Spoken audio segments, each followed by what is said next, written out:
جی बिस्मिल्लाहिर्रहमानिर्रहीम अस्सलाम वालेकुम। आज जो पहली ख़बर आपसे शेयर करनी है वो है वज़ीर आला खैबर पख्तूनख्वा अली अमीन गंडापुर के हवाले से। आपको पता है कि बहुत ज़्यादा चहमगोइयाँ हो रही हैं, अफवाहें हैं कि उन्हें क्योंकि पार्टी की सूबाई सदारत से हटाया गया तो शायद कोई वज़ारत आला उनकी जो है वो कोई मुश्किल में है, वो उन्हें हटा ना दिया जाए। तो और फिर कल अहम मुलाकात भी उनकी खान साहब से जेल में हुई। तो जब हमने चेक किया तो ज़राए ने ये कंफर्म किया कि सबसे पहले तो इमरान खान साहब ने अली अमीन गंडापुर पर बतौर वज़ीर आला भरपूर एतमाद का इजहार किया है और उन्हें कहा है कि वो उनकी कारकर्दगी से किसी हद तक मुतमिन है, लेकिन इसको बेहतर किया जा सकता है गवर्नेंस को मज़ीद। और लेकिन वो खुश इस बात से थे जो कि उन्होंने उनकी तारीफ़ की, सराहा कि कल ही एक अहम बैठक उन्होंने अपनी सदारत में, अली अमीन गंडापुर की सदारत में मजहबी सियासी जमातें जो हैं एक्सक्लूड JUI, और उसका भी आपको बताते हैं कि वजह क्या है। बाकियों को उन्होंने इकट्ठा किया एक प्लेटफॉर्म पर और उन सब ने PTI से इज़हार यकजहती और यानी इत्तफ़ाक़ किया तहरीक इंसाफ के मौक़िफ़ से, और लग ये रहा है कि ये एक इल्हाक़ की शक्ल बन जाएगी आने वाले दिनों में। तो ये क्योंकि खान साहब बहुत अरसे से ये चाहते थे, तो ये एक अमली तौर पर करके दिखाया अली अमीन गंडापुर नहीं, और इस्लामाबाद में किया। तो वो उसके बाद ही उनकी मुलाकात इमरान खान से हुई, तो फिर यकीनन उन्होंने तारीफ़ ही करनी थी, तारीफ़ की, और बल्कि अली अमीन को ये कहा कि आप इसको और आगे बढ़ाएं और दीगर जो हम ख्याल सियासी जमातें हैं उन तक ये जो है वो इश्तराक को लेकर जाएं और मुश्तरका हिकमत अमली अपनाएं, एक प्लेटफार्म पर सब इकट्ठे हों।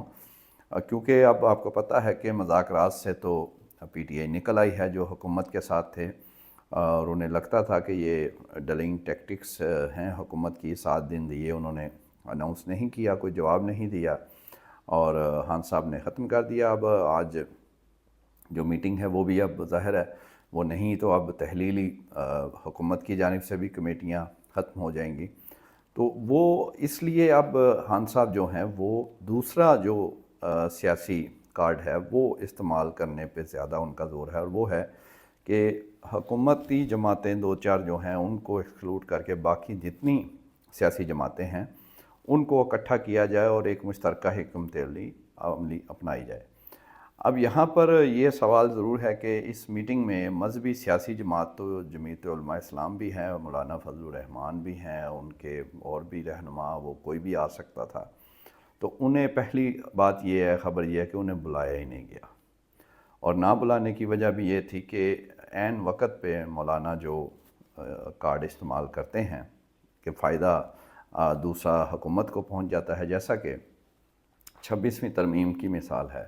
और वो जो काला नाग और पता नहीं वो क्या क्या कह रहे थे कि मैंने नहीं होने दिया, वो काला नाग ही तो आपने होने दिया, वही तो आप उसमें पूरे शरीके जुर्म हैं। और अब देख लें वो सुप्रीम कोर्ट में समझ ही नहीं आ रही, वो रोज़ जजिस का आपस में लगे होते हैं, वो कब ये चीज़ आइनी बेंच में जाना, ये फ़लाने बेंच, वो वाकई अब 2 अदालतें बन चुकी हैं, समझ नहीं आती। जजिस को समझ नहीं आ रही तो आम आदमी को कहाँ आनी है। तो ये मामला अब ऐसे ही चल रहे हैं। तो अब वही जो है, इसलिए मौलाना फजलुर रहमान को अली अमीन गंडापुर साहब ने, वैसे भी उनकी वो आपस में इलेक्शन भी लड़ते हैं एक दूसरे के ख़िलाफ़, तो वो हैं भी। और फिर मौलाना ने कुछ अरसे से, कुछ दिनों से तनकीद भी शुरू कर दी PTI पर। अगरचे PTI की जानिब से उस तरह नहीं था, लेकिन मौलाना अब खुल के जो है वो तनकीद कर रहे हैं। तो इन्होंने कहा कि बात चूजे उन्होंने फिर सानू ख़राब करना है, तो चलो पहले खुद ही उनको ज़रा बाहर रख कर कोशिश करते हैं। अगरचे कुछ लोग हैं PTI में, वो चाहते हैं कि उनको साथ लेकर चला जाए, हो सकता है बाद में वो शामिल भी हो जाएं, लेकिन फ़िलहाल उन्हें एक अहम बैठक में जो हैं ही मजहबी सियासी जमातें थी, ना बुलाना, बाहर रखना और इस्लामाबाद में ही होना, तो ये एक अहम पैगाम हो सकता है और है मौलाना फजलुर रहमान और उनकी जो सियासी कह लें कि चालें हैं या सियासत जो कर रहे हैं कुछ अरसे से, بلکہ کافی عرصے سے اسی طرح ہی ہیں وہ، حکومت اپوزیشن سب کچھ ہی کرتے ہیں جس طرح پیپلز پارٹی اب کر رہی ہے، اور ایکسپوز بھی ہو رہے ہیں، وہ الٹا ان کو نقصان ہی ہو رہا ہے پیپلز پارٹی کو، منافقانہ سیاست۔ تو اب جو ہے وہ اب ادھر یعنی پیپلز پارٹی حکومت میں بھی ہے اور اپوزیشن میں بھی ہے، عہدے بھی لے لیے ہیں بڑے بڑے، اور ساتھ کہنا ہے ہم حکومت کا حصہ بھی نہیں ہے۔ تو اسی طرح مولانا بھی کہتے ہیں ہم اپوزیشن میں ہیں، لیکن ترمیم وہ کرواتے ہیں اور بیان وہ دیتے ہیں جو حکومت کو فائدہ دیتی ہے۔ الیکشن پہ انہیں اعتراض بھی ہے، لیکن وہ پارلیمنٹ میں بیٹھتے بھی ہیں اور اس میں قانون سازی میں حصہ بھی لیتے ہیں۔ تو لہٰذا موقع پہ عین موقع پہ وہ جو ہے ان کا ادھر آ کے جاتی عمرہ میں نواز شریف اور زرداری صاحب سے مل بھی لیتے ہیں، کراچی میں جا کے بلاول سے مل لیتے ہیں۔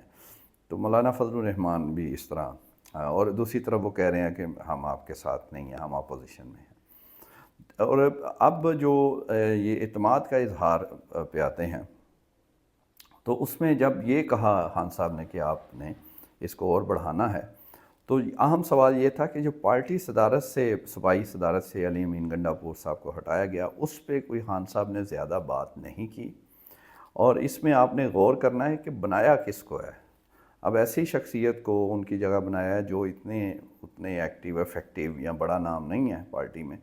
تو اس کا مطلب یہ ہے کہ وہ جان بوجھ کے خان صاحب بھی چاہ رہے ہیں کہ چلو کوئی ایسا بندہ ہو اور بعد میں اس کو ہٹا دیا جائے، اور پتہ یہ چلا ہے کہ اس پارٹیوں سے ہٹانے میں بشریٰ بی بی صاحبہ کا بہت بڑا کردار ہے، بڑا ہاتھ ہے۔ انہوں نے کافی جو ہے وہ خان صاحب کو کہا کہ یہ ہوا اور ان کا یہ مسئلہ ہے، ان کو نہیں ہونا چاہیے۔ اور ان کے ساتھ کچھ خیبر پختونخوا کے پی ٹی آئی کے سینئر رہنما، جو کہ کوئی وزیر اعلیٰ بننا چاہتا ہے، کوئی اسپیکر کو، کچھ اس طرح کے عہدے کو بھائی کو کسی نے بنوانا، تو وہ ساری چیزیں مکس ہوئیں جب، تو پھر خان صاحب تھوڑے وہ قابو میں آئے، اور انہوں نے وزارت اعلیٰ تو نہیں مانی، لیکن چلیں پارٹی عہدے سے انہیں ہٹایا۔ لیکن کل پھر انہوں نے کہا کہ وزیر اعلیٰ آپ ہی ہیں اور آپ ہی بہتر ہیں، اور کام جاری رکھیں، اور ساتھ آپ سیاسی کام بھی نیشنل لیول پہ کریں۔ آپ کی صوبائی صدارت تو گئی ہے، لیکن آپ تو بڑے کام ڈال رہے ہیں اسلام آباد میں آ کے، تو آپ وہی کرتے رہیں، اس کو مزید بڑھائیں۔ یعنی پھر بات جو ہے دوبارہ ان کے ہاتھ میں علی امین کے آ گئی، عہدے پارٹی کے نہیں، اصل چیز تو کام ہے۔ حالانکہ ایک بہت بڑا عہدہ انتظامی تو ہے، ایک صوبے کے چیف ایگزیکٹو ہیں، اور اہم صوبہ ہے اس لحاظ سے کہ وہاں کا اتنا بڑا بارڈر جو ہے افغانستان سے لگتا ہے، اور جہاں پر اس وقت آپ کو پتہ ہے کہ بڑی کشیدہ صورتحال رہتی ہے بارڈر کے ارد گرد، تو لہٰذا انہیں اگنور نہیں کیا جا سکتا۔ اور پھر علی امین گنڈا پور کے ساتھ ہی بیرسٹر گور نے آرمی چیف سے ملاقات بھی کی تھی، اور بھی بہت ساری چیزیں ہیں، اور پھر پس پردہ جو باتیں ہیں ان میں بھی خان صاحب سے جو معاملات شروع کیے چلاتے ہیں، یا کوئی پیغام رسانی، اس میں بھی ان کا کردار ہوتا ہے، اور وہ ابھی چیزیں ختم نہیں، اگرچہ یہ سیاسی مذاکرات تو ہو رہے ہیں ختم، لیکن پس پردہ کا ابھی تک نہ، اگر بریک تھرو نہیں ہوا تو ختم بھی نہیں ہوئے، کیونکہ خان صاحب آپ کو پتہ ہے مشکل آدمی ہیں، اتنا آسان نہیں ہے ان سے طے کرنا۔ وہ کھڑے ہیں، اور جو مہینوں میں ہی باہر آ جاتے ہیں وہ والا حساب یہاں نہیں، اور بلکہ ادھر تو بڑے سالوں بعد بھی زرداری صاحب ڈیل کر کے این آر او کر کے گئے تھے، تو لیکن یہاں معاملہ ڈیفرنٹ ہے۔ وہ دیکھتے ہیں خان صاحب کتنا اپنی بات منواتے ہیں، کس حد تک کھڑے رہتے ہیں، وہ انشاءاللہ وہ بھی آپ کو اپڈیٹ کریں گے۔ آج یہی خبر آپ سے شیئر کرنی تھی کہ فی الحال وزیر اعلیٰ علی امین گنڈا پور ہی ہیں۔ Thank you.